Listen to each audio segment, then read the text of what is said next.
پابندیاں لگا دیں، پابندیوں سے ڈرنے والے نہیں ہیں، کیونکہ ہمیں اس پر یقین ہے ہم پابندیاں ہٹانے پر اسے مجبور کر دیں گے۔ صلوات بھیجیے پر محمد۔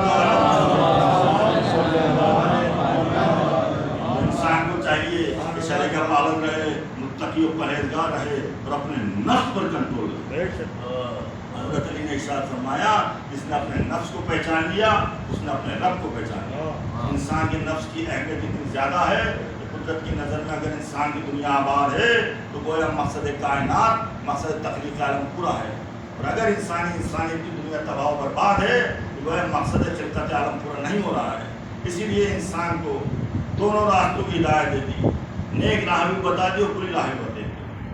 انا ہدینا السبیل اما شاکرا اما کفورا، ہم نے تمہیں نیک راہ بھی بتا دی اور بری راہ بھی بتا دی۔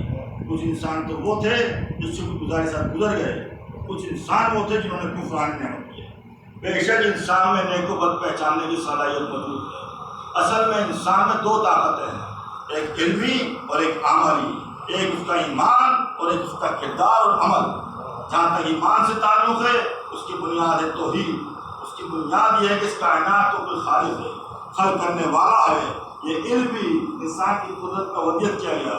ہر انسان چاہے وہ کسی قوم میں، چاہے کسی جگہ پہ، چاہے کسی زمانے میں پیدا ہوا، خود اپنے دل کے اندر، خود اپنے ضمیر کے اندر یہ احساس رکھتا ہے کہ کوئی ایسی عظیم طاقت ہے، کوئی ایسی لامحدود قوت ہے جو نظام کائنات کو سنبھالے ہوئے ہے، جو بے کسوں کا سہارا ہے، جو بے امیدوں کی امید ہے۔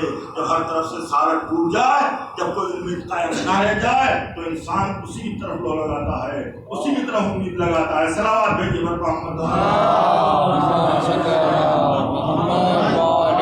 اسی لیے ارشاد ہے اس نے نفس کی صحیح تربیت کی، اس نے نفس کو صحیح تربیت دے رکھا اور بڑھا دیا، حقیقت میں وہی کامیاب ہے۔ اس کا کردار پاکیزہ ہوتا ہے، اس کا عمل درست ہوتا ہے۔ قرآن مجید میں جو واقعات بیان کیے گئے ہیں وہ کہانیاں نہیں ہیں، قصے نہیں ہیں، ان سے نتیجے نکلتے ہیں، ان کے ذریعے سے انسانی زندگی کو نصیحتیں ملتی ہیں، اس کے ذریعے سے حیات و زندگی کے اصول ہمارے سامنے معین ہوتے ہیں۔